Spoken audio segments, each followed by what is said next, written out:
salah tuh, jalur jalur perdagangan, jalur sutra, jalur perdagangan sampai ke Yaman, Madinah, Yaman, sampai ke Asia tuh. Nah, itu tempat tempat bermalam bermalam atau apa di situ tuh, itu kan daerah Mekah itu, daerah apa? Mekah, bukan Madinah. Mekah itu kan tempat mereka kayak apa, tempat transit begitu. Itu daerah itu tidak bisa lama-lama karena daerah itu kering, tidak ada sumber penghidupan seperti sungai atau air atau apa, tidak ada di situ. Jadi apa ya, tidak ada catatan apa-apa, dan di situ tuh waktu itu raja dari apa, kerajaan Roma, dari kerajaan Yunani, dari Persia, Parsi, Irak itu sudah bolak-balik, itu sudah betul-betul sudah ada semacam eksplorasi di tempat-tempat itu. Dan itu kalau memang ada sesuatu kejadian-kejadian apa, itu dicatat untuk kepentingan apa, dokumen-dokumen kerajaan. Tapi tidak ada catatan sedikit pun tentang ada seorang tokoh yang bernama itu tadi itu. Tidak ada.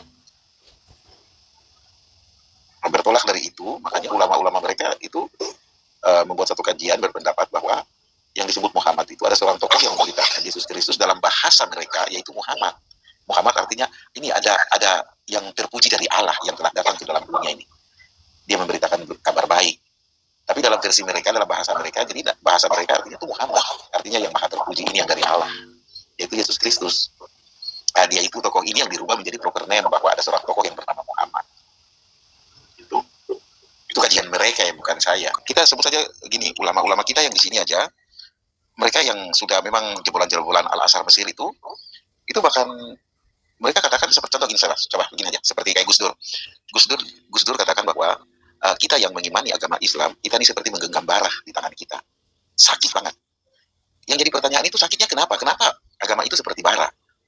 Ya karena kajian-kajian tadi itu. Apakah kita harus melepasnya atau tetap menggenggamnya? Tetapi fakta sejarah, arkeolog, catatan-catatan kuno mengatakan bahwa tidak pernah ada tokoh ini. Bahkan yang dikatakan tokoh ini itu sebenarnya, itu dalam bahasa mereka yang maha terpuji, itu adalah Isa Al-Masih ini, yang adalah Muhammad. Tetapi ini karena sudah membentuk apa yang membentuk satu apa ya, semacam membentuk, sudah menjadi agama dan sudah menjadi apa, genggam bara api lah gitu. Dipegang sakit, dilepas berbahaya. Hilang kedudukan, hilang jabatan. Dia katakan, sebenarnya jangan mengatakan bahwa Muhammad itu selamat, enggak. Dan dia katakan bahwa kamu harus mendalami dan tahu, mengerti, belajar tentang makna dari kata Muhammad. Tapi dia tidak menjelaskannya. Tetapi kalau orang-orang yang belajar itu, mereka paham apa maksud dia itu. Tapi dia tidak apa istilahnya membahasnya lebih dalam kan tentang siapa ini Muhammad, apa arti Muhammad, siapa yang disebut Muhammad itu. Nah, dia tidak bahas itu. Tapi dia cukup katakan saja, dia cuma katakan kalian mesti mendalami, pelajari siapa ini Muhammad, apa arti dari Muhammad itu sendiri, dan mengapa Muhammad itu harus ada. Dia kan ngomong hanya segitu aja. Yang bisa memahami apa perkataan dia, ya cara berpikir itu nggak nyampe ke situ. Saya udah berulang-ulang nggak nyampe. Jadi mereka itu begini, mendengar, tidak boleh bertanya, tidak boleh mengkritisi, karena itu syirik. Nah, kata syirik ini, itu sudah menjadi satu ancaman. Berarti mereka sudah apa istilahnya, apa ya, kafir kepada Allah. Jadi tidak boleh bertanya, tidak boleh mengkritisi.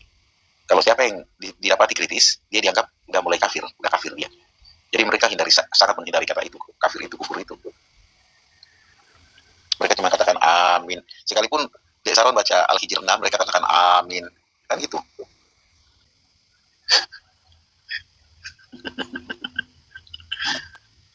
Jadi emang apa ya sih.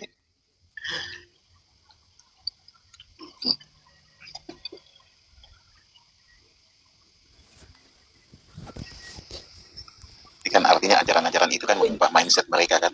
Iya, yang paling berat itu APBN negara kita ini ada terkucuk buat mereka yang bukan kita, untuk pembinaan apa moral, katanya dana moral Indonesia ada. Betul. Ribut mereka, jadi luar biasa mereka ini. Benar atau salah, yang penting dapur mengepul, kira-kira begitulah kira-kira. Banyak di sana mengalir uang dari negara buat mereka. Saya kasih contoh kecil aja gini. Ini ulama mereka yang sudah almarhum, baru almarhum, namanya itu siapa, marganya Situmorang. Mungkin tahu kan, Munsir dari Muslim Eropa, entah itu acara apa, dia sampai ke sana, dia balik ke Indonesia, dalam ceramahnya dia sangat memuji-muji Eropanya luar biasa. Kan mereka itu kan cuma melihat Eropa dari media massa, yang kan banyak propaganda, banyak sekali, ya tipu-tipu, Sokrates bilang banyak tipu-tipu itu. Setelah dia ke sana, dia menjelaskan, dia bilang, orang Eropa ini luar biasa, negara kafir ini luar biasa. Kota mereka bersih, kota mereka itu tertib, mulai dari anak anak-anak sampai orang tua tertib.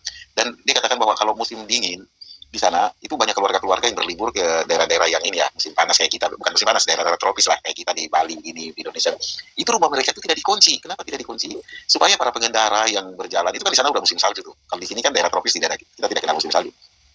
Itu supaya ada pengendara-pengendara atau pejalan kaki yang kemalaman gitu, mereka bisa masuk ke rumah-rumah mereka yang ditinggalin kosong itu tidak dikunci, supaya mereka masuk itu tempat untuk itu pembakaran untuk hangati badan itu mereka bisa bermalam tidur situ, bisa hangati badan di situ. Dan setelah itu mereka cuma tinggalin catatan kecil, thanks, terus tulis nama mereka atau keluarga mereka di catatan kecil saja bahwa ini ada keluarga ini yang sempat ada nginap satu malam, sudah hangatkan tubuh di perapian gitu.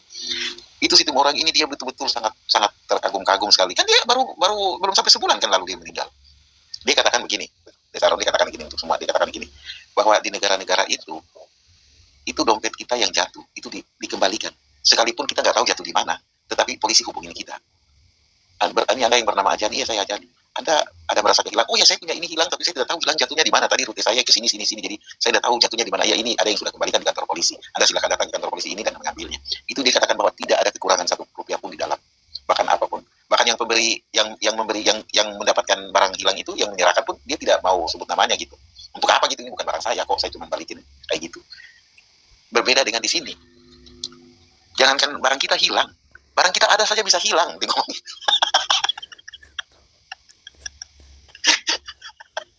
Astagfirullahaladzim.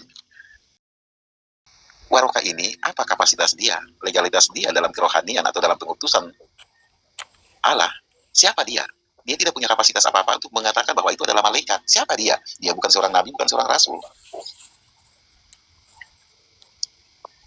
Tetapi di dalam kitab mereka, Allah itu sangat membenci orang Yahudi dan orang Nasrani.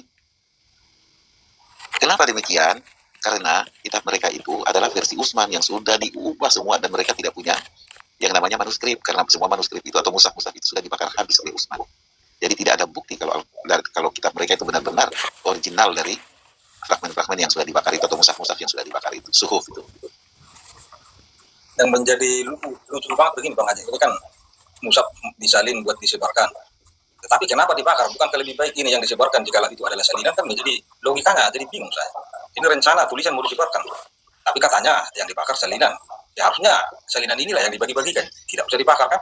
Logika dasarnya. Iya, itu kan jadi dokumen, manuskrip sebenarnya. Manuskrip itu kan dokumen sebenarnya. Iya, berarti justru harus dijaga. Iya, ini logika dasar saya. Ya harusnya itu dijaga, dirawat, bila perlu dimuseumkan hingga sekarang kan terawat ya. Itu dibakar agar umat itu tidak mengetahui ajaran sebenarnya. Iya, ajaran sebenarnya dari seorang tokoh yang mengajarkan tentang Muhammad atau tentang yang terpuji ini, yaitu adalah Yesus Kristus ini. Tetapi itu ada unsur politik, karena itu mereka itu memerangi orang-orang Yahudi, mengusir orang Yahudi, memerangi orang Yahudi. Untuk apa? Untuk tujuan apa? Kalau kamu tidak mau masuk Islam, kamu bayar pajak, jazyah. Kalau kamu tidak mau bayar pajak, darah dan hartamu, istrimu, cewek-cewekmu itu halal bagi kami. Itu kata Allah. Sedangkan yang diajarkan yang sebenarnya itu bukan begitu, tetapi diubah oleh Utsman untuk kepentingan kelompok mereka ini. Karena dia kan sudah memiliki banyak anak buah, udah ada komandan-komandannya, dan saat itu dia seperti seorang raja. Jadi dia mengatakan berdasarkan firman Allah ini, mereka ini harus diperangi. Harta mereka halal, darah mereka halal, wanita-wanita mereka halal. Ini kan semacam bentuk penjajahan, tetapi mengatasnamakan agama.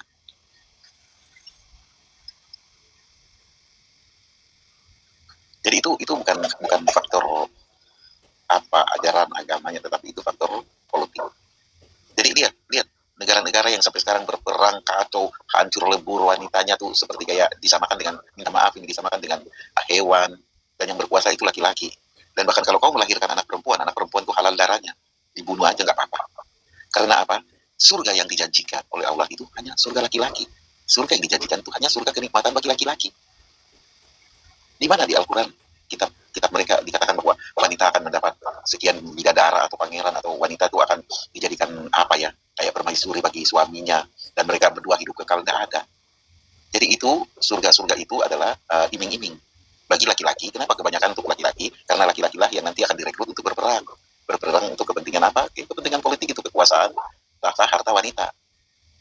Makanya surga mereka itu hanya untuk laki. Kenapa di surga mereka itu mengalir air-air yang jernih, sungai-sungai jernih? Karena di sana nggak ada sungai-sungai jernih. Jadi dijanjikan, diiming-iming sungai-sungai jernih, buah-buahan yang segar-segar, wanita-wanita cantik yang berdada montok. Itu kan hanya iming-iming untuk laki-laki, bukan untuk umat. Enggak. Mengatasnamakan Allah untuk agar laki-laki itu bisa direkrut. Mudah laki-laki di sana direkrut untuk dijadikan pasukan perang. Itu pun bukan saya ngomong, itu pun saya baca dari buku ini, kajian ini. Kalau mau dikatakan sepenuh dengan sungai-sungai, pohon-pohon yang hijau lah, di Indonesia kita punya sungai-sungai malah lebarnya bisa sampai 1 kilo, 2 kilo ada. Di tempatnya kali dia tuh sungai apa? Sungai Musi apa di Kalimantan tuh. Banyak sungai-sungai besar, sungai-sungai jernih yang kayak surga, melebihi surga mereka banyak. Tanaman hijau, buah-buahan yang subur, banyak di Indonesia. Di Malaysia banyak, di Eropa apalagi banyak. Jadi itu iming-iming, Kak. Iming-iming kepada laki-laki, kan di sana kalian dapat 72 bidadari, berdada montok, wanita-wanita yang sebaya, remaja. Itu kan iming-iming. Mati syahid, kalian langsung dijemput 72 bidadari. Kan yang direkrut perang kan cuma laki-laki, bukan perempuan.